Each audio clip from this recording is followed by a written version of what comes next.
Thank you for joining the Asheville Rise Stronger Together podcast. This is your host, Jessica Knupp with the Asheville Area Chamber of Commerce.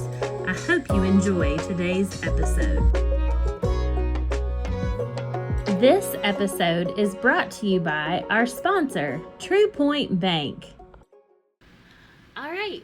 Well, today we are joined with Lisa Wagner from Regina's Westside. We are so glad to have you here. Personally, I mean, I just can't say enough. Like, every time I'm at the restaurant, I have the hardest time deciding what to have. Like, I could just have one of everything. Oh, that's so sweet. So good. I'm so good. very happy to be here. Thank you for asking me. I'd love to hear kind of like your role in the business. I know you have a partner, and just tell us how everything got started and what you guys have going on, and Regina's opened June 1st, 2023, and it's me and the chef owner, Kat. We like to call ourselves a femme modern diner. It's all about the ladies at Regina's. It's, lipstick colors and locally sourced ingredients and everything. 99.9% of the things that we serve are made in-house. And we just try to do a really elevated, comfortable time, and people really enjoy what we're serving. So we're really happy to be there. Yeah. And I think that comes through, our employees and our regulars, and then we have people that have been following us online and are super jazzed to finally, see us in person. So it's kind of lovely. Yeah. It really is. As a follower, in person and online, through Instagram, you guys really, obviously everybody went through with Hurricane Helene, but the restaurants, specifically having to figure out what to do. You guys went through a lot. So can you kind of tell us, in those first few moments, what did you guys have to really go through? Yeah. Well, we had no idea what was going on. Right. Kat and I met at 7 a.m. the morning of the storm to see if we could open. And the power was still on. It actually seemed kind of pretty out. Yeah. And we're like, okay, this is good. We can open. We'll, go home and get ready and come back. And before I even left, the power had gone out. And, at that point, because it was so early, we could still text and call back and forth. And we were like, okay, well, we'll just meet in a couple hours and, see if it's gotten any better. And, obviously it hadn't. So power, internet, basically all the things that you need to run a business, went down one by one. And we're a small business, and we were like, well, we kind of need to at least try. And Kat just looked at me. She's like, what do you want to do? I was like, let's just fire up the barbecue and, sell food because it's going to go bad. And because we had no idea how bad it was, we were just sort of crafty little startup energy. And, we grilled stuff and had people out on the patio and basically sold food for cash. And then the next day we did that a little bit more, and we figured out, well, nobody's coming to help us. Right. We're like, well, we're kind of in this, and this might be for the long haul. So at this point, people have run out of their cash reserves. I was surprised that people still had cash, because I, carry maybe $20. Right. So we're like, this is sort of a humanitarian effort at this point, Saturday afternoon. And we have a big parking lot. Yeah. And our most of our employees were able to come in, and they were like, okay, what do we do now? And we turned it into like a donation station, as a lot of places that were able to did, and some other restaurants that maybe were less scrappy and homegrown than us. Not that there's anything wrong with that. Started giving us their food from their walk-ins before it went bad, you know.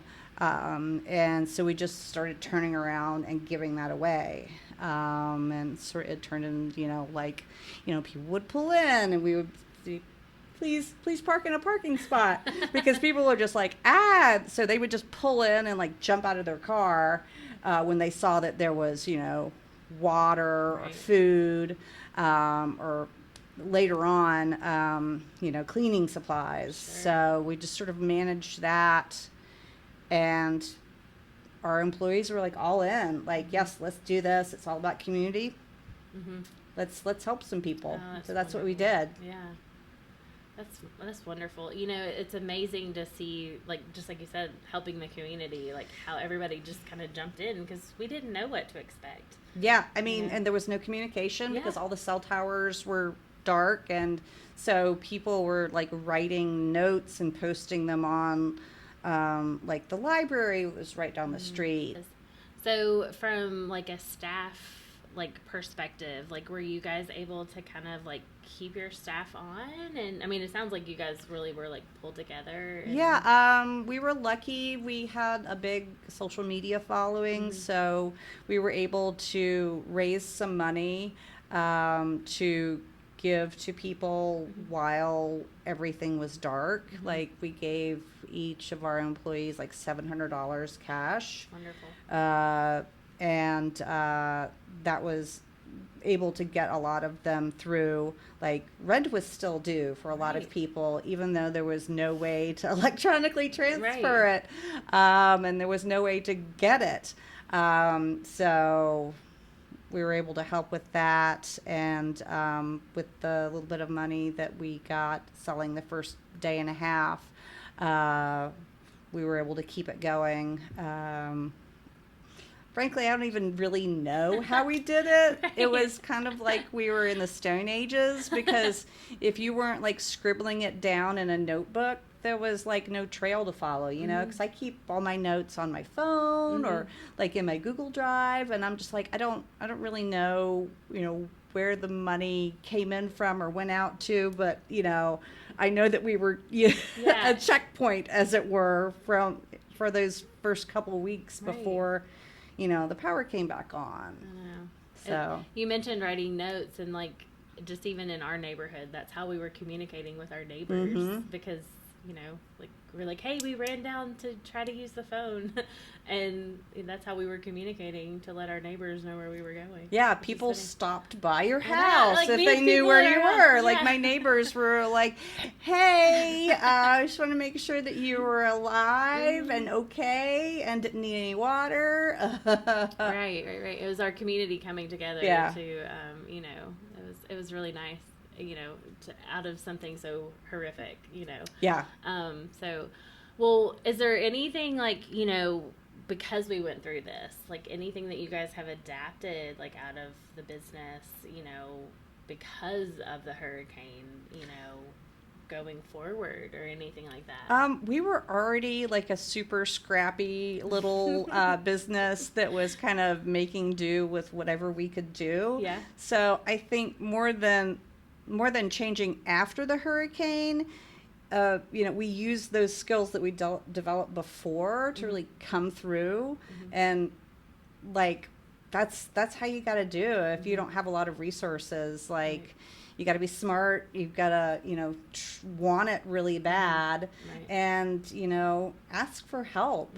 And we weren't afraid to do that before the hurricane, and it took us through. And like, I don't want to say the hurricane helped us, but like the friends that like we made, the acquaintances, the people we helped, like that took us through. And like, the hurricane was like the best advertising we could have asked for, because we were there every day.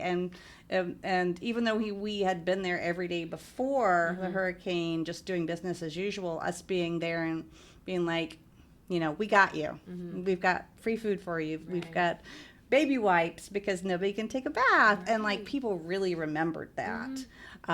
And they, kind of think of us, and people have told us, well, you guys were here for us during this really horrible time, so we're going to make sure that you stay here. We're going to come back. So it was nice.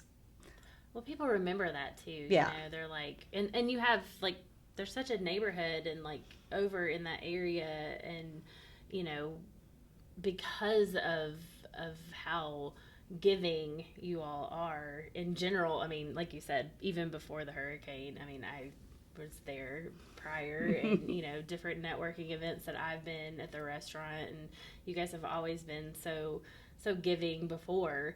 I can see why people would want to continue patronizing, you all, and I mean, we had the opportunity to be giving to more people. Yeah, I guess. Exactly. So were you guys able to take advantage of any of the like opportunities, like with the some of the SBA type of grant or any of the grants? We did apply for a number of grants, and we got some grants, but they came through many months afterwards. So while they've definitely helped us continue, it was, our it was the sweat of our own brows that got us through that first month, first few months even. Like, I don't think we got a grant until like March. Oh, wow. Yeah. And it's my job to do paperwork and like to be on this stuff, and I was on it, and that's the first money that we got that wasn't like a GoFundMe kind of thing. Right. Well, and I think too, just again, like we already said, our community just pulling together.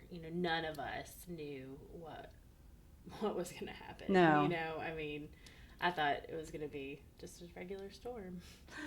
Well, you don't exactly think that you're going to get a hurricane one and massive flooding from every single body of water. Right. Even Even the smallest stream, I've heard horror stories that a little trickle in their backyard and it just it flooded their whole house. So I think even the most prepared of us were underprepared. Like my husband, bless his heart, we call him Safety Boy sometimes because he's a outdoor medicine teacher and a raft guide, and like before the storm came in, he filled up 5-gallon buckets for me upstairs and downstairs so I would be able to drink and flush. And so like it just doesn't occur to you that you need to do these things, and yet you had to do those things for a long time too. So it was it was a matter of having community, asking for help, being able to give help where you were able to, because everybody had something they could do. So it was like this lovely little like moment, like this is terrible, but like we can do something even if we can't do everything. Exactly. Especially in the few days before like the Army Corps came in or World Central Kitchen. Like we really were on our own in the mountains, isolated and couldn't get to a lot. And we had people that were like visiting and like tourists that didn't know where they were and couldn't figure out how to get where they were. How do you get around in a town that you don't know without a GPS? How do you figure out where to go get food? Right. Like, even if you have the money to pay for it, if you don't have any resources, it's just like, how did anybody do this? And I did it when I was younger. Like, you called somebody on the landline before you left to make plans with them because you didn't have a way to Right. Do it otherwise. But no. Hit or miss. Yeah. we have it so easy with all of these like tiny supercomputers in our pocket. We definitely are spoiled in that aspect. It's amazing. Well, we are so glad that you were able to join us today, and we would love to tell everybody how they can find you. So if you can let everybody know, you do have you have space where you can hold events as well, right? Yeah, we have a private dining room. We open it up during the weekend because our brunches are so busy that we have the whole restaurant open. But generally, we have a private dining room that can be rented out. It seats up to like 38 people sit down. A little bit more if you're just going to stand around and graze. We also have a large patio that welcomes well-behaved pets. And I don't care if it's a dog or a goat. If it's pettable, you bring it. I love it. And yeah, we take reservations, which is very helpful if you're going to roll in Sunday at like 11 a.m. for brunch. Nice. Like that's max capacity right there. So it's nice to be able to have a table waiting for you. Good. It's reginaswestside.com, Regina's Westside on Instagram and Facebook, and I think we're even on TikTok a little bit. Ooh, on the TikTok. All right. TikTok for the kids. Well, thank you so much for joining us today. It's been a pleasure, and we hope that everything continues to go as well, and thanks again for Thank you so joining us. much. Yeah. It was my pleasure to be here. Yeah, thanks. If you enjoyed today's episode, like, comment, and subscribe. To learn more about joining the Asheville Chamber, scan the QR code on your screen or visit ashevillechamber.org. Until next time!